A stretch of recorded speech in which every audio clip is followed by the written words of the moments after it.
I'm going to tell you something tonight. God's going to set you free.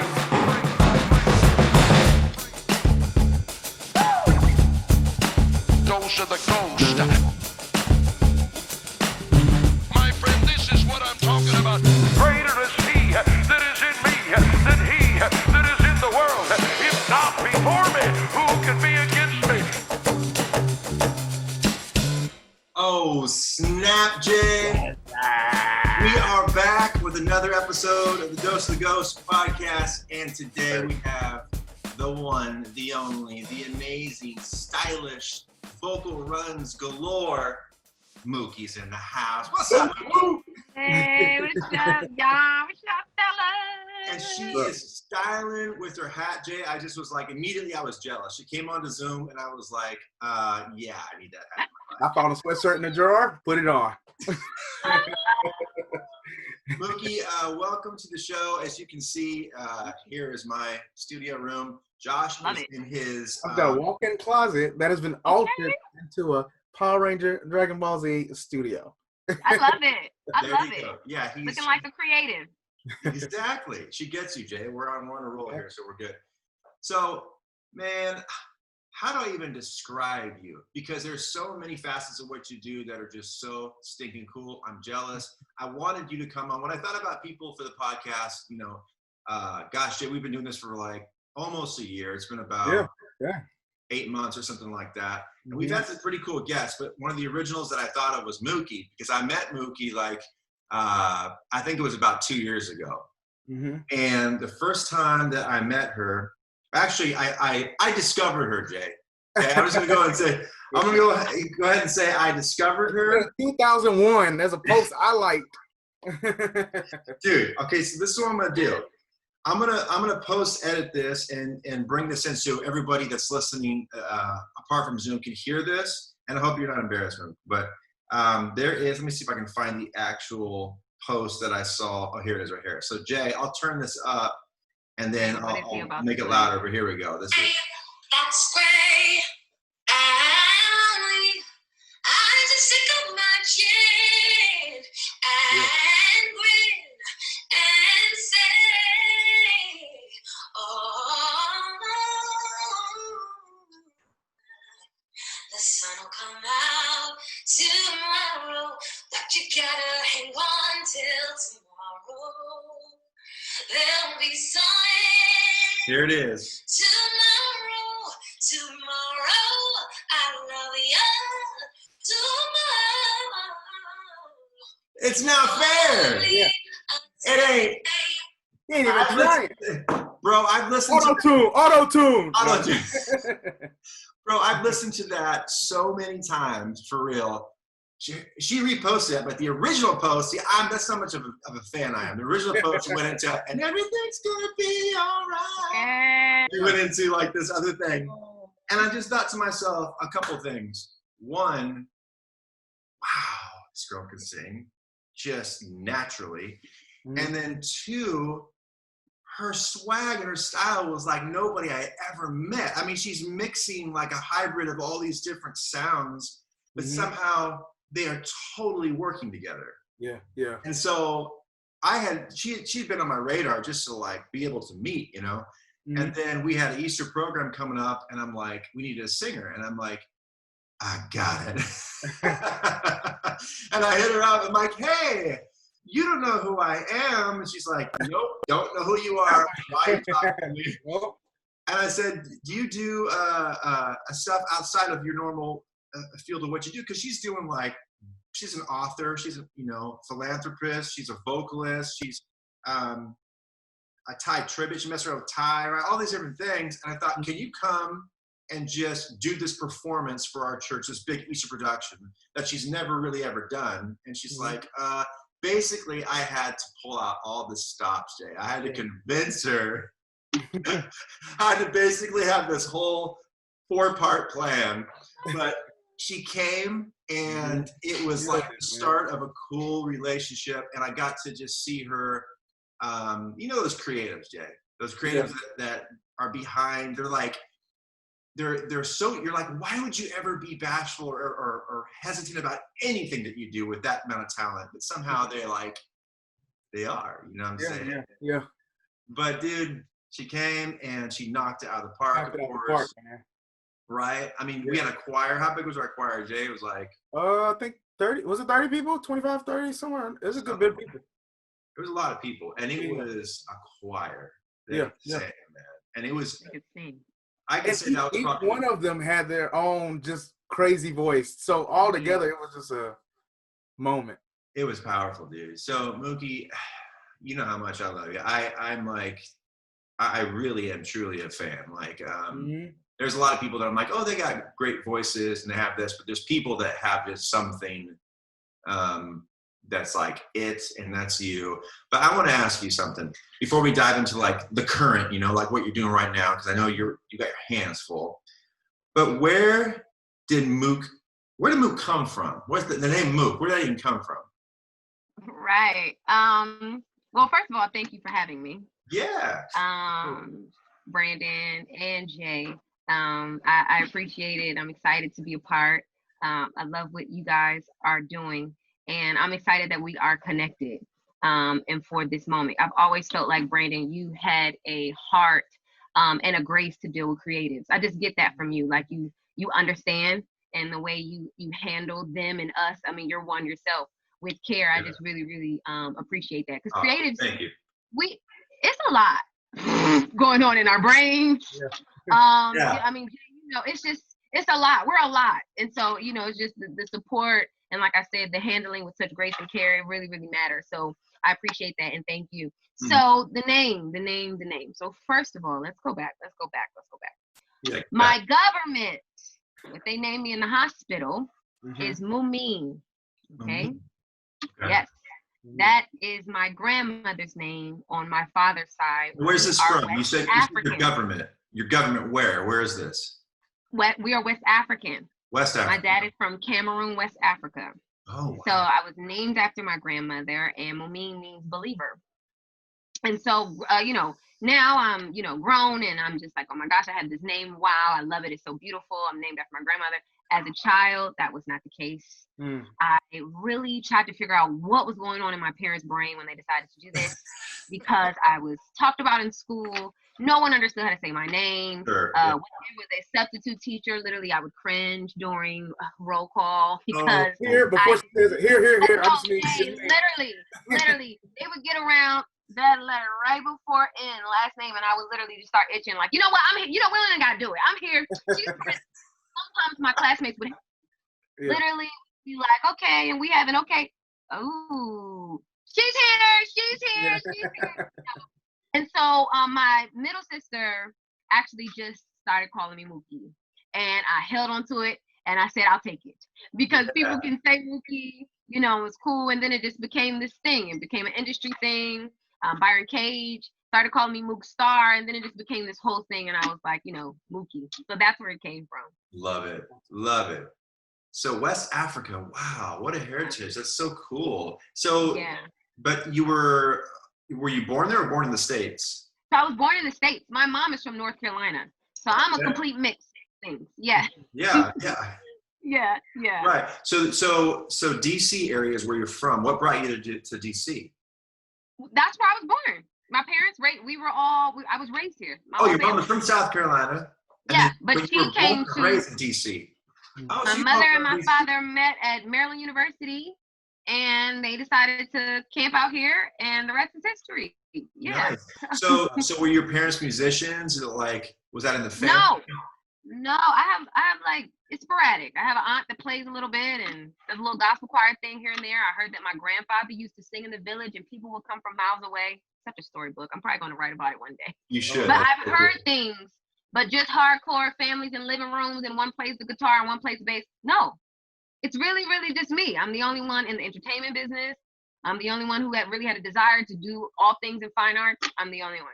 That'll be a dope movie about a man or woman that sings in the African village and people coming from different places to come. That's a dope movie. Hold on, Jay. Come on, Jay. African Jay won 5%. Hey. Jay won 5%.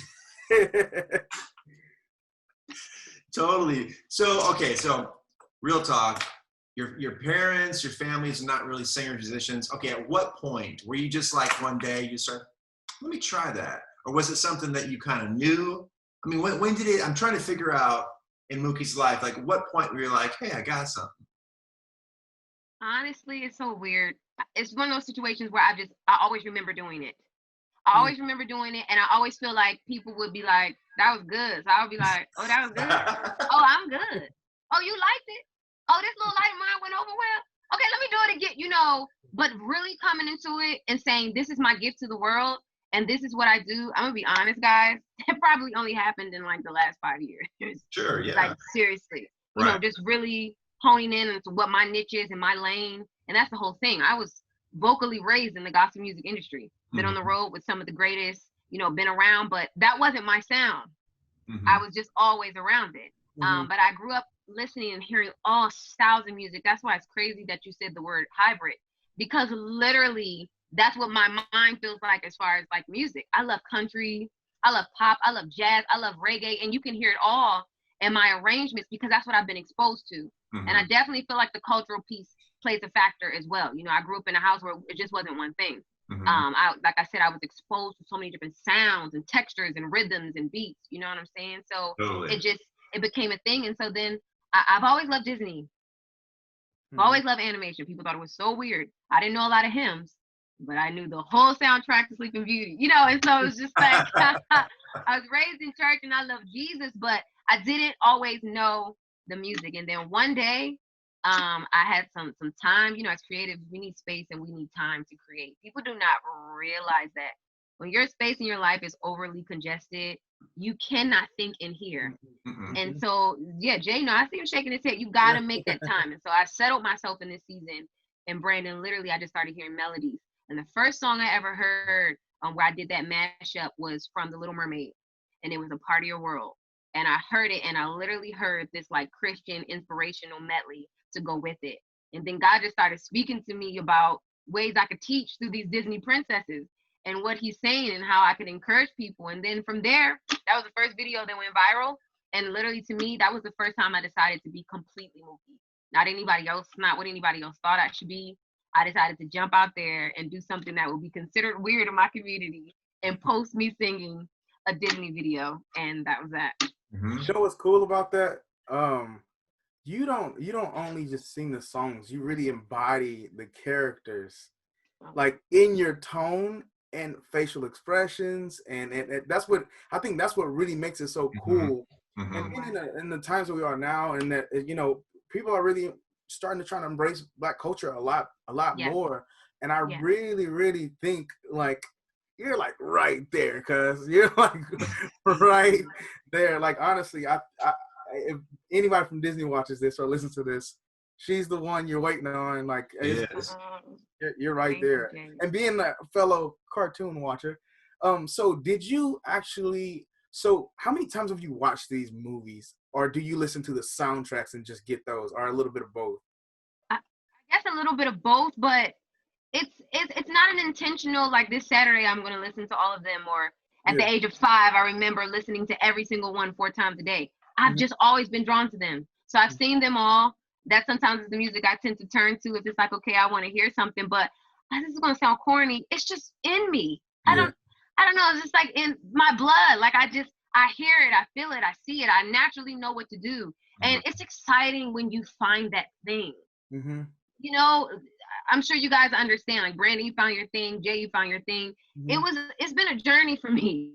And so when you finally find it, it's not forced. It comes to you naturally, and there's nothing like that feeling. It's like the complete, wow, I found purpose. I'm right in alignment. You know, so So being a stylist per se, right? Wardrobe, but beyond that, just being a creative, would you say that it was hard for you to fit into kind of an set mold that wasn't quite there yet? Did you find it challenging to be like, okay, this is who I am. I finally found who I am, but how do I fit in these markets? Like, have you had to forge yourself into something that you just created yourself? And tell us about like that process. How's it been? so it's happening right now. So, you know, like I said, when I first posted the video, I wasn't sure what the response was going to be. I posted videos before singing, and it was just like, okay, cool. Because you guys know, today, everybody can sing. The world, I mean, talent is literally just walking down the street like never before, honestly, in my opinion. And so, like Jay said, I think the thing that made it different is what I added. It's the acting that was connected to it. It's the personality behind it. And then, of course, it's like, you know, the mashups. But I just did it, and I didn't worry about all that other stuff. I just said, hey, this is what I have to, like, offer. And so now that we're in it, I wouldn't say necessarily I'm finding it hard. It's just that my main connections aren't the world I know I'm supposed to be connected to. So we're trying to find our way there, but my backing and my support system and stuff, nobody's ever done this stuff or the way I'm doing it. So it's almost like I'm one of the first. So with that being said, it's a different journey. And so I really have to just trust God and remain encouraged, because it's not a regular situation. It's not a regular CCM artist. It's not a regular gospel artist. Exactly. It's a different genre almost. You know what I mean? So like, what does that look like? Like, I want to do a one-woman show and puppets, and I want to talk about salvation with puppets. And who's doing that? And I'm like, yeah, Mookie, who's doing that? Well, I guess it's gonna be me. Okay. You know? Yeah, that is so cool. That is. I'm so glad to hear that you're finding that and you're doing it. And I think you're spot on. I think a lot of people, including myself in the past, you shy away from things that necessarily, at least for me, you shy away from things that think, well, that doesn't fit in a particular market.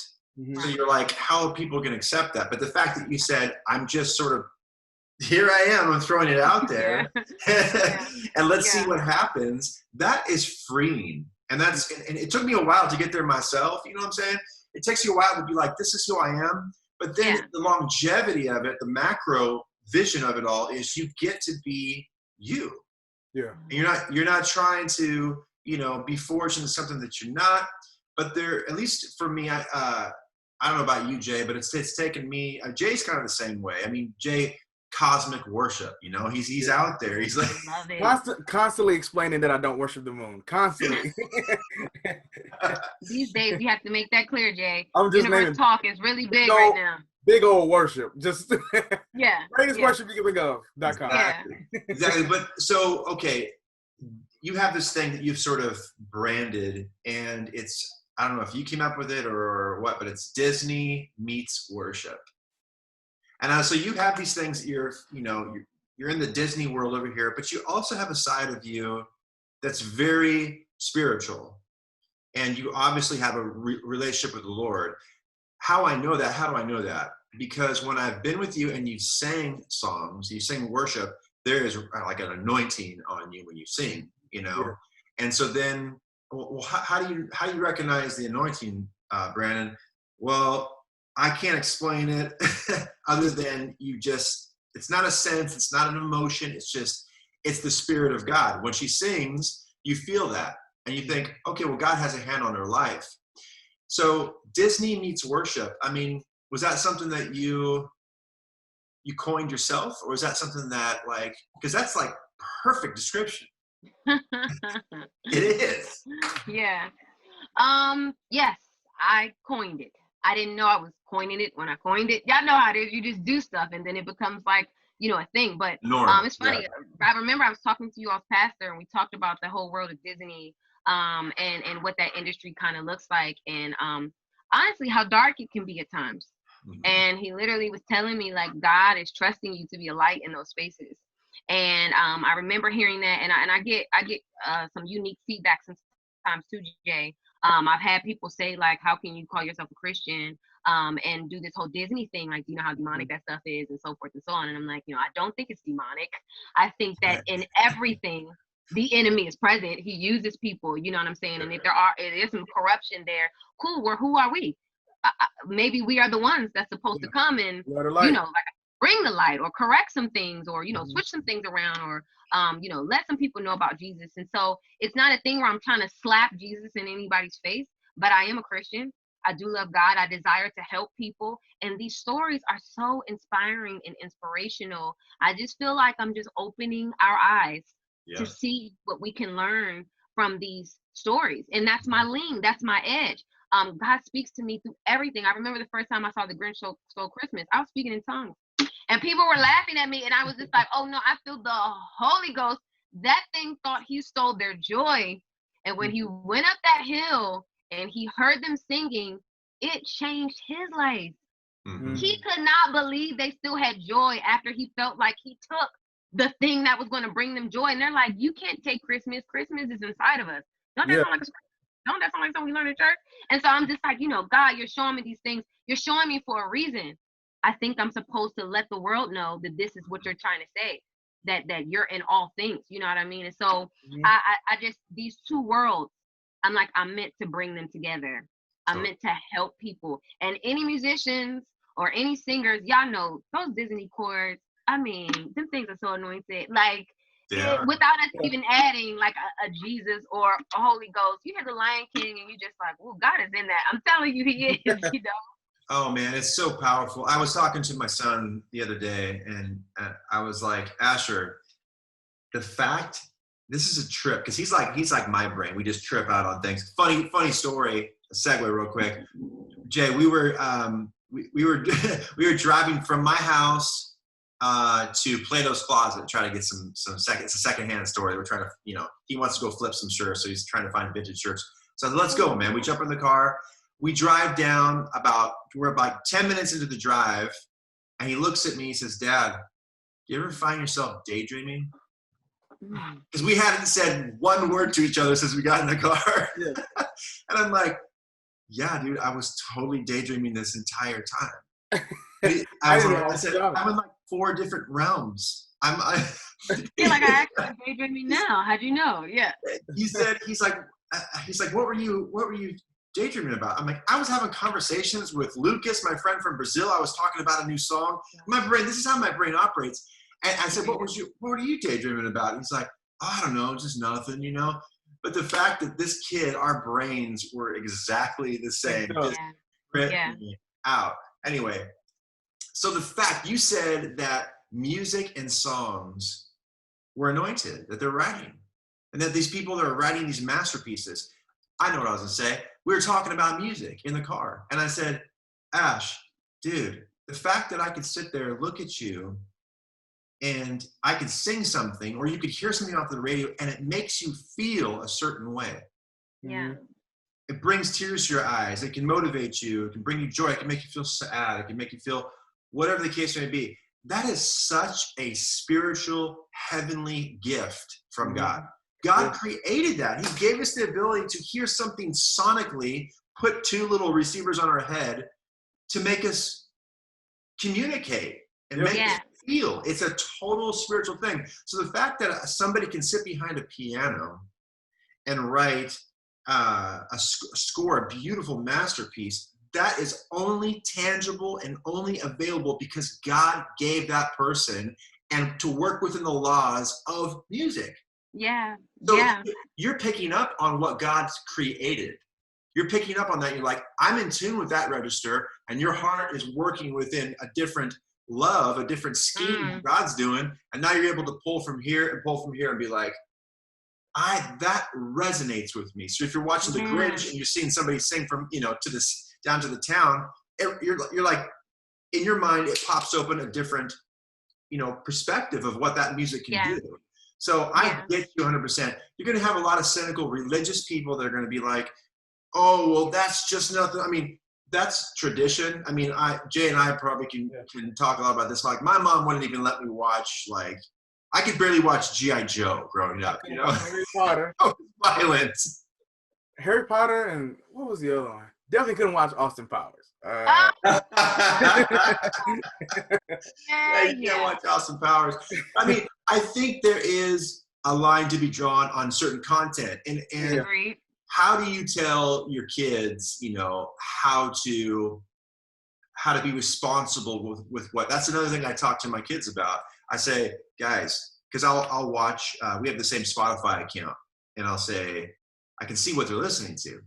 Yeah. And I'm like, hey, what's up with Lil Wayne, worship Lil Wayne. Yeah, Cardi B. Yeah, and I'll say, what's up with this? And I grew up very, like, my mom was, we didn't have, Spotify, we listened to the radio or watching TV. So it was like, if I was watching the Smurfs, she was like, God, turn that off, Little blue demons. Yeah, but I mean, I think that it's a parent's job to go into, be involved with the kid's life. And then when they discover something, you sit down and you talk to them about it. You're like, okay, look, what's this music about? How does it make you feel? Yeah. Okay, Yeah. What are they saying? Like, how do these people live their lives, So there is, I think there is a standard to be placed, and as adults, beyond just a child, or a teenager, as an adult, the Bible says anything done outside of faith is sin. So if you're listening to something, you're like, and something in your heart's like, I shouldn't be putting that in my ears. Yeah. Probably shouldn't. But Disney music, come on, brothers. Like, any person, they're just hating, this and that. Look, just stop. Light is meant to be shined in, not just in your own little lighthouses. You got to get out there. You got to get out in beyond the four walls. I commend you for doing that. Don't stop doing it. If anybody does, send him to Josh's house. Give him his address. Hey, man, I'm from Louisiana, baby. You know how we get down here. Lake Charles address. Anyway, moving forward. So you have Disney Meets Worship. You write books. You write like a children's book. So you're involved with children. You have a heart for kids. Yes, I do. And I'm involved in children's ministry at my church. I love children. I love young people. I really do. I sometimes feel like I can hear them and I can understand them on a different level. Like, when I see them, I literally see a blank canvas, and I realize that each person that they encounter, we have the opportunity to paint something new, to have an impact that could literally shift their entire life, to have one conversation that could bring them closer to destiny, and so it's almost like like when I see kids, it's just, I don't know, I want to ask you guys, I'm not the interview person, but magic, the word magic. Mm-hmm. How do you guys feel about that word as Christians? Magic. I love magic. Okay. I love illusions. I would say that my nerd brain is going to say that in Jewish tradition and in the Torah, the word magic is very, probably the word I'm looking for is mysticism is very common. It's kind of mystic. So I'm not sure. I haven't done a word search on the word magic, but I don't know. I'm not sure. I think the society is painted in a certain way, especially Christian culture. So I don't know. What do you think? Yeah, I was going to say that when I see them, sometimes it just feels magical. But I'm not sure where I've landed yet with that word. And I think it is because of where the culture is with it right now. Like we were saying about Jay, the whole cosmic thing. We know Jay's heart. We know Jay's mission. We know the God Jay serves. But this culture right now is super university, super pray to the universe. We're, I'm not going to go too far in this interview. We'll talk offline. Yeah. But things are kind of like shifting. So I like to be careful with my language. So maybe I would say, more like it's just sometimes feels supernatural when I'm interacting with them. But either way, it feels like something like bigger than me. Mm-hmm. I get what you're saying. I get what you're saying with that. Because of the word vibe, I had a conversation with someone about the word vibe. And I just kind of, vibe is just a thing people say. But when you think of vibe actually is short for vibrations, which is something a little bit different. Okay. But I was saying, like, well, I believe if God created everything, he created everything with a frequency. So everything technically is vibrating. So it's kind of like, I don't mean it the way you mean it, but listen to the way I can interpret it in a spiritual side of it. That's good. Vibe, energy, all that stuff is really big right now. But I get it. And I think as creatives, we get it. I think it depends on what is in the heart, your inner man, what's in your secret place. And like you said, all of our interpretations are different. We're not all serving the same God. So when I say vibe and you say vibe and you say energy and I say energy, it's two different things. But frequencies and everything else, like you said, God created that. The enemy perverted a lot of things. Like what you were saying, Brandin, like maybe even that word, maybe we can go look and what was the original context or purpose of that word, you know what I mean? Has it over time been perverted, or what was it? But sort of pick guys' brains real quick. And magic is a big thing in Disney. That's why I'm asking. That word is used a lot, Yeah, exactly. I mean, I think that, one thing that my dad taught me when his whole thing was ministering to people out in the streets, and he kind of like spoke their language, like Good, Brandon. he just knew how to talk to them. That's And I think when you're relating to people, somebody that's super into Disney, if you said, man, Jesus is magical, it's gonna click with them. Like, yeah, like they're gonna identify what that is. that's good. So I mean, people get hung up on Words. on words. I mean, like you said, Mookie, coming from the heart, and it's the intention behind it. Yeah. I think there's a Hebrew word. I'm gonna nerd out here so hard. I love it. Yeah, I want to learn. I might use it when we get off. What's the word? What'd you say, Josh? Baruch Adonai Elohim Israel. There's What movie is that? That's like it sounds like a movie. No, it sounds like Fiddler on the Roof, but he's singing the Christian guys. I forgot his name. We have to sing like 4 times a year. There's a Jewish word called kavana, Kavanah, kavana, and it's just a word stuck out to me like 8 years ago, and I was reading this book, and I didn't know what it meant. So I asked this kind of Jewish rabbi, what does kavana mean? He says it means intention. Like, because somewhere in context, I think I was reading the Psalms or David or something, he was talking about the intention of the heart, and that Hebrew word translated was kavanah. And but he said it'd be like if you were gonna ask somebody you were gonna marry somebody's daughter, and the father said, what's your intention with my daughter? Like, what's your kavanah? So I think that with our heart, God really does look a lot at our heart and how we deliver. I think that's what Paul said, when he spoke to certain churches. He said, I consider all the things that I've learned, all the knowledge and wisdom, to be garbage, trash in comparison with knowing Christ. Yeah. He basically, could he just spit knowledge, and could he just lay it all down? Yeah, he was Pharisees. He knew nobody was like Paul, but he simplified what he did, and he was able to talk to people so they could, what's the ultimate goal? Getting the message to hit their heart. Right. So, I don't know. People trip out on that. But, so you're writing children's books, and is it just mainly children's books, or do you write anything else? You write scripts? What are you doing? So definitely children's books. I do script writing as well. Like I said, I'm involved in children's ministry. I'm the creative director of children's ministry at my church. So we're writing scripts that involve puppets and other characters and things like that. So it's a lot of fun. Everything in that world I'm involved in, or I do a little bit of, and it's really, really exciting. Cool. Where did the whole stylist thing come? When did that start? Same thing. Always been into fashion. Can't remember not being into fashion. When she saw me, she's like, "Oh God, I've got his Brandin. I'm gonna make it mandate my life. Fix people who can't dress." No way.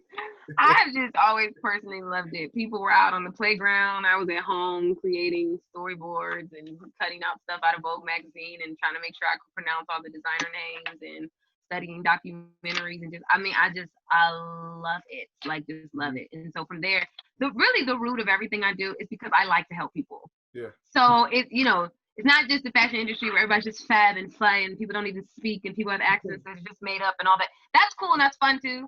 But I love helping people. So when I have a client, I'm like, oh my gosh, I want to help you. How can I make you feel more secure, more confident? How can I make sure you feel comfortable in this garment as you minister, or in this garment as you're at this concert? Like, I love that. And I love taking on projects with people and redoing people's closets for the summer, or helping wives feel sexy for their husbands and finding their inner whatever.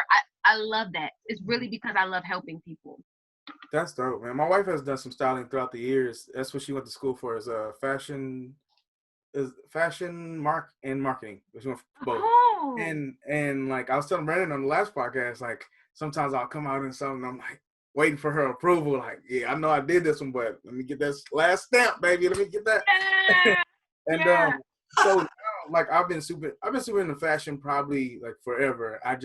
My pockets finally caught up though. So so like being able to afford, I realized now that I can afford other brands, it's kind of like you don't really need the brand. It's more of how you wear the thing. So how many times do you see people or see artists is like, I want to tell them, don't put that on. That looks You look 50, but you're 21. Don't do that. How do you do that nicely? Like, I've been trying to figure out that, because I've been wanting to style people and just kind of like, not really style them, but be like, hey, man, hey, don't do that. That's not it. Ever again. Or do you not, or you just stay away from those situations? So I sometimes stay away because honestly speaking, this little area, it can be sensitive for people. People Yes. can get very offended. You'd be amazed at how many people think they're fashionable and they're not.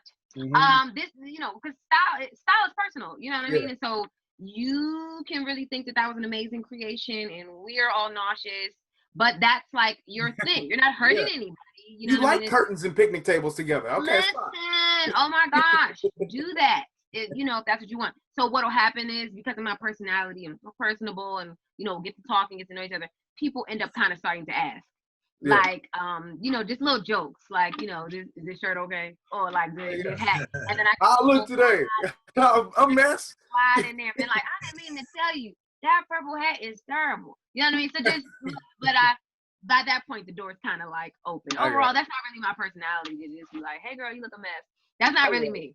That's man, not that shirt look nice, man. It's like a Barney skin kind of thing. Like yeah, and then I'm always trying to find the good, Jay. So I'll sandwich it. I'll start with a compliment, and then I'll be able to say, but maybe next time don't do those pants because So it's tough. I'm telling you that this is actually a sensitive subject for people. Yeah.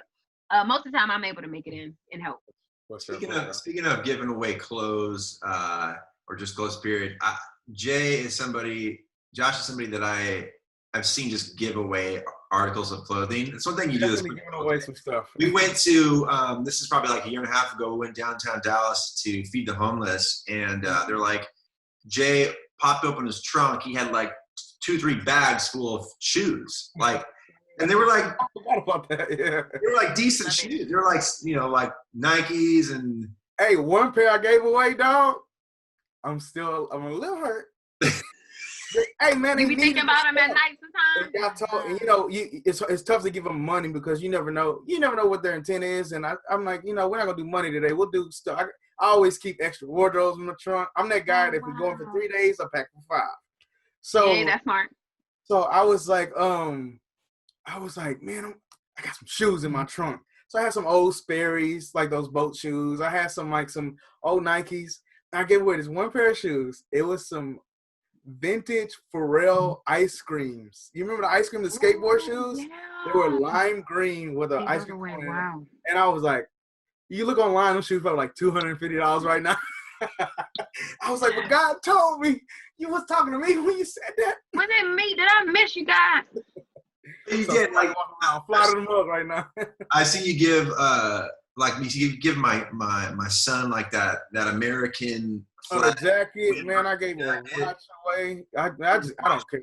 Yeah, that's cool, man. Yeah, like, dude, what's funny is this come full circle. I know I'm gonna sound like such a boomer, like so old, but every 30 years, every generation, you're gonna get your kids. Maybe this is true, wearing clothes that you wore like in high school. Yeah. Everything comes around again. His entire wardrobe, bro. And he goes on eBay, he's buying like vintage shirts. He's, Dad, I want this jacket, man. It's an extra $10. Will you buy it for me? Yeah, sure, whatever. He's waiting for it, sitting for it to come. It comes, dude. It's like a pullover fleece, kind of like pullover jacket, but the whole thing is like a half shirt, basically. It's so short. He got burned, but he's got like this whole 90s look. And I'm like, I went out to this. It was like not a Ross. It was in Grapevine Mills, Jay. It was called like VH or something. The store is like a big department store where they only have like Lee jeans. Mm-hmm. He bought like this baggy pair of these jeans that were these dad jeans. I need some dad jeans, and he wanted them like to bell out. He puts it all together, and I'm like, it works. Really You cool. talking about Asher? Yeah, this is Ashley. Hey, bro, one Sunday I want to take him to this place down the street. It's a vintage spot that it's like literally 2 minutes from church. We need to all pull up. And I'm not gonna say the name unless you want to sponsor us. But yeah, bro, his style, like I'm like, man, I used to wear this in school. That's bad because I got one in my closet right now. I can pull it out. And then you have Mookie. We have this other kid. His name's Gabriel Franco. I don't think you met him, but he's one of the pastors. Wanderson. Shout out to Wanderson and Pabli and the whole Franco family. But his son Gabe is like 15, and he ended up wanting to start a shirt company, and it just dresses cool. His kid just dresses cool. He's ahead of his time and behind his time, like both. Yes. At the same time. Yeah. He has designed the last single for Dante and Amanda Cook. Like he did some like design work for them. He's doing stuff. Wow. And I was like, this little kid's 15. But it goes to show you, like what you're saying, you like style is personal. Mm-hmm. Yes, it is. People pick up on those vibes, and that's just part of the creative. I think for people that are listening to this podcast, I think the biggest lesson that you're going to learn from amazing artists and creatives like Josh and Mookie is it's really, I think every artist is sensitive, and they go through a period where they're like trying to find out who they are, or not even know who they are, but they're trying to express it, and they just are liberated by just saying, this is who I am. And they end up doing it, and people end up being like, I like that. That's cool. I mean, to me, that's something that's been a challenge for me, especially when you're like diving into every other things in your, like all different kinds of stuff in your life. You guys don't have kids yet. Yeah. But I mean, dude, you're trying to do stuff, but then you're trying to be like a coach for a soccer game. A good parent. You're trying to do all this stuff. You're like, I swear, people, there's style inside of me. And I'll show it to you in a second after I take off my dad clothes. And I swear. Like, these my play clothes right now. These play clothes. But when I get home, I want the good clothes. Yeah. Exactly. But I mean, if you're out there and you're listening to this, just be cool with the pace that God has you on. Mm-hmm. And there's a scripture that I think that I could apply to what's going down, what we're talking about. It's Galatians 5, and this is probably my favorite scripture in the Bible. It says, it's for freedom that Christ has set you free. Mm-hmm. Freedom that Christ has set you free. And the whole context of the scripture is I'm talking about don't be yoked in bondage with regulations and this and that. That freed my life. When I read that, a lot of people know my testimony with just OCD and mental stuff that went on in my life and God delivered me from. But that was the biggest thing that I took that word, like, man, Christ set me free to live in freedom, to live in complete freedom, like without a worry of like, what am I doing? How do people think of me? What about my past? What about, all these different things. And God's just like, when the Father sees us, he just sees nothing but good, because he just sees Jesus. He just sees him in us. So when you have that freedom and liberty at your heart, especially as an artist, it releases you to just be like, to do things out of the goodness of your heart and to be free in your artistic expression and everything that all your endeavors. I mean, it changed my life. And it comes, that little package, that little scripture is just a scripture, but it came with such truth. You know what I'm saying? It comes with the truth. So I just want to encourage everybody out there that's listening, don't get hung up on the logistics of things. Find freedom and just express it, And if people don't like it, oh well. Later, hey, forget about it. Seriously. Meatball. I don't know. I got a question for you. So you did, Mookie, did the Whole New World rendition with Joseph Clark. What's his name? Yes, JoJo. Yeah. That one. Yeah. It was almost like a short film with the like, explain that whole process and how that went. So yes, myself and JoJo from the group Resound, decided to come together and cover A Whole New World from Aladdin. Mm-hmm. And it was a lot of fun. We had to get creative with it. Like Brandin and I were speaking with this whole pandemic thing. We're having to pull creativity out like never before to kind of make things come to life. And so we did this video, but we were in 2 different cities. And so I recorded mine in D.C. He recorded his in Virginia. I didn't know that. You wouldn't have guessed that. Seeing Oh, yeah. See, that's cool. We were in 2 different locations, 2 different backdrops, just everything. And we got a really amazing videographer to do the editing. We put it together and had the magic carpet and all this other type of stuff. And so that was really, really cool. It's just fun connecting with other creatives. And I really think that's the season we're in right now. It's all about collaborations, partnerships. Yeah. I mean, more than ever. If you want to know what the word of the Lord is, that's one of them. It's about teaming up with people right now. And so we decided to do that. And it was really, really, really, really fun. He's an amazing, amazing talent. Great guy to work with. And it was just cool coming together. Like, we should try this. And we should try this. The melody should change here. Okay, then let's do this. And then so much fun. You guys did some stuff vocally in that song. It was like, wow, this is how it sounded. It's hilarious. Actually, Regina Bell, who's the original, who recorded it, herself and Peebo Bryson, that's how you say his first name. We got a review from Regina, and that was really, really cool. And she was just talking about how amazing it was, and just she actually was very funny. Little shady, but great. She said there's so many people who tried to do this song. That's all I'm going to say. But this is one of the first versions I've heard that really compliment.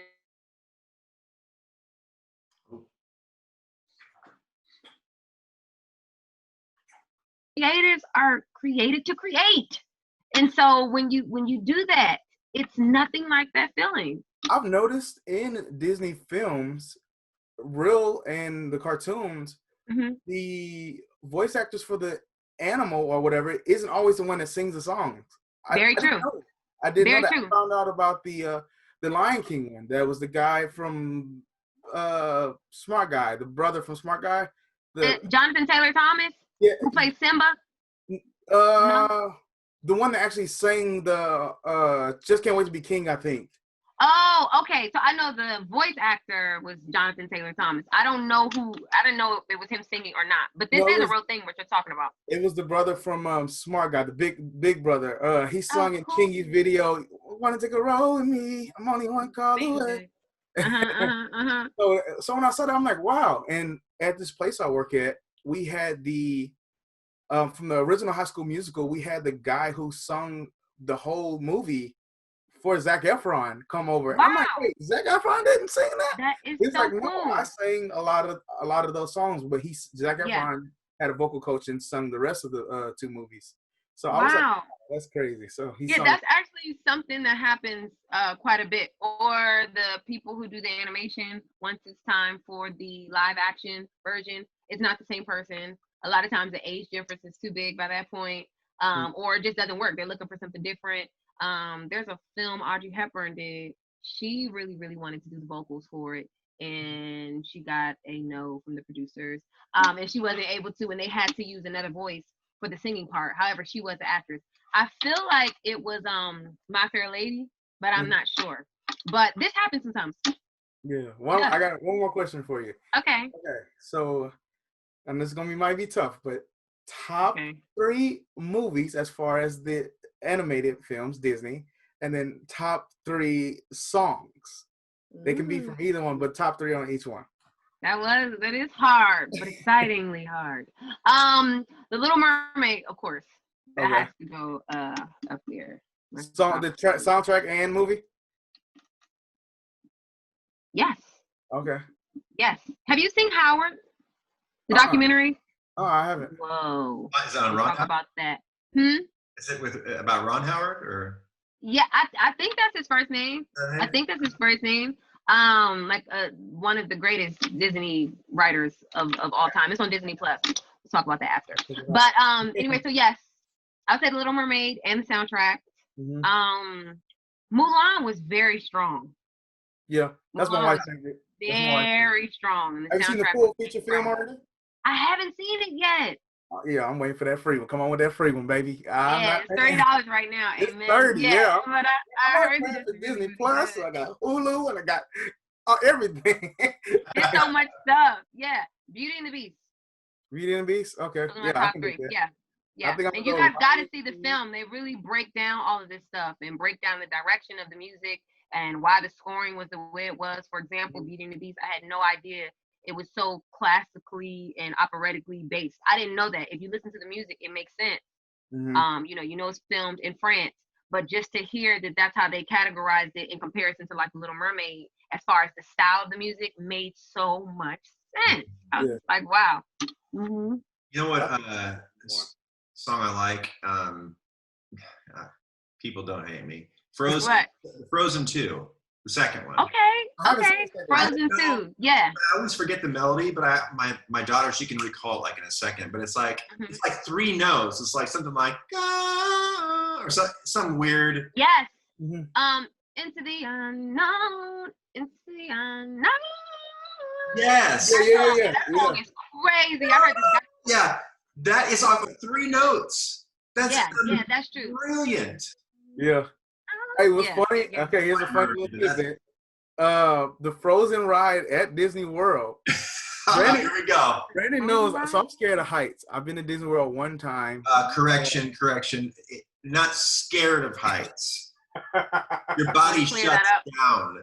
He's terrified. My wife was like, we was in I don't do Epcot. roller She was coasters, like, so. let's go on the Frozen ride. I'm like, yeah, that seems safe. Little kids. Okay, let's do that. Went on the ride. When I tell you this ride, the animations, they use like it's a model with like a flat face, but they project the face on, so it really looks like the movie in front of you. That's so cool. And once you go like into the Frozen part, it gets cooler. I'm like, oh man, this is cool. And they're singing the songs. Then it gets to the part where it says "Let It Go," and there's a backwards drop. So it goes, "Let it go," you know, and then into a splash of water, scream the whole time. My body would have let go. That's a no for me. When I went to Disney World, that ride wasn't up yet. I don't even know if the movie was out yet, but I have to check that out the next time I go. That and the Avatar ride changed my life. Oh my gosh. Changed my life. There's so many great movies. Just, I mean, if you think about, I'm looking at something right now that's like the 50, what is it called? The 50 greatest film scores of all time. So like, I know what's on there. So obviously you have like E.T. I knew it. Jurassic Park is probably on there too. Jurassic I know Jurassic Park is on there. Exactly. That's my boy. Goldfinger, Titanic, of course. Oh, Titanic, yeah. I mean, fellas, don't be playing like you didn't cry during Titanic, because that song. Hey, bro, honestly, I've never seen Titanic in my life. What? I've never seen. Have to reenact the episode on the boat. Come on. Celine Dion. Oh, gotta hear that. The movie was like 71 hours long. I was like, nah. The movie is very long. It's very long. Oh my gosh. I mean, it just goes to show you. I'm just skimming through The Empire Strikes Back, the Mad Max. Oh my gosh, this is like. But it just goes to show you that literally, without sound recordings, without like to actual motion picture, what would a movie be like without any of those scores? Yeah. To our point earlier, is God gave us a super gift when He like said, "Okay, here's music from heaven. Yeah. It's heavenly. Yeah, it is. It's heavenly. It's whatever it you tells want. a story. Yeah, 100%. So I want to make sure that I get everything answered that I wanted to talk with you about. And I think there's one more thing I wanted you to see if you were hip to this. Like, in the future, do you ever see yourself doing, like, I know you said you like country. I'm not saying, hey, can you? I love country music. But I sat down, Jay, in the back, and when she came and I played like an acoustic guitar, and she was singing "What Can Wash Away My Sin? Nothing But the Blood of Jesus." But she sang it like with the most coolest, soft tone, country vibrato, and I was like, man, this just does it for me. Like, I love this, the simplicity of it. I think that one day in the future, somehow, down the road, once you're famous and your people are watching you on stage at Disney, you got to come back to Dallas. You got to let me on something simple like that. But we don't have to wait for that, Brandon. I think we talked about that the last time I was out there. Let's just do it. Verbal contract. Put that in there. Could you say that again? Yeah, a little louder. A microphone comes from the top. There you go. Record this. Okay, it's being recorded. No, but I mean, it's like when I hear something that good, I'm like, man, this is just so good. It's so simple, you know. I think sometimes, I don't know. It's just I remember to this day, and you got so much talent. You're doing so many cool things. I just want people to know more about you. I feel like I'm in agreement with Josh. We feel like you're like so close, if not already there, to like becoming huge. I could totally see, and my prayer is that you're on Mulan 2, or you're, you know, whatever you're doing, it happens. And especially for a young African-American woman, you know, I think it's like your time, like to shine, to really step up and be like, yo, I can sing this, I can sing this. And what really separates you is I'm thinking, okay, there's a lot of other girls that can possibly do that, but they can't in the middle of it rip a run. That's the church side, yeah. No, they can't do that. That's something. That's why I believe that all things work together for the good. That God, He created you, and He's like, Mookie, you know, nothing you can do about it. I got this destiny for you, and you can't even mess it up. It's just because He's ordained things, and you just happen to be at that place where you get to receive it all. So, man, I love it. I love it. Jay, anything else you want to? I just want to, you know, tell us anything, but are the right people looking at you right now? Can you tell people are watching that weren't watching before? I would say yes to that. Yeah. I would say yes to that. And I would say that I feel like it's about this close as well. You don't know when it's going to happen. You don't know when it's going to break. Your job is to keep going. Yeah. But I do feel like it's brewing at this point. And in this journey, because you don't know the day and you don't know the when and how, and there are certain things that are really out of your control, it can be almost frustrating because it's just like, okay. Okay. No, okay, all right, cool. So, but you just keep going, just keep going. But I think it's starting to come full circle now. Cool, man. Yeah. What would you say, Mookie, to people that are listening to this that are aspiring artists and they're like, gosh, how do I find my niche? How do I solidify who I am? What would you say to them in pursuit of that, and just leave them with something that you've learned? The first thing I would say is it's going to be very hard to figure out what you were meant to be without checking in with your creator. It's literally that simple. He created you for a reason. In this time period, whatever part of the world you're in, you're on assignment, and there's something he specifically needs you to do. He's the only one that has your full instruction manual. You have got to check in with him. Silence yourself. Take time to really sit down, whether it's journaling, praying, fasting, whatever the case.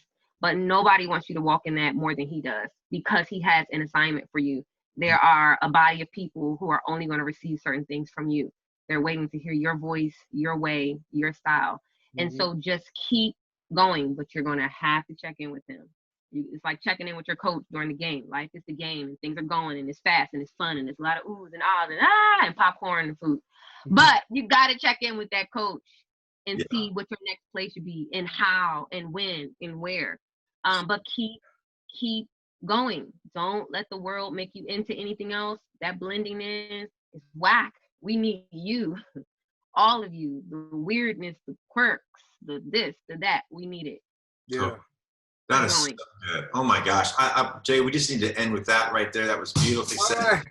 So if you want to find out more about Mookie, just check her out on Instagram. It's the number one, Mook Star. That's one, OKSTAR. Check her out. Find out for yourself. Be the first to get on board, because she's headed up to the top, y'all. And when she comes back, she gonna come back. Let me produce something for you. Gonna produce something for me. Yeah, thank you. We love you. Hey, check us out on Instagram, Dose the Ghost. Share this with somebody.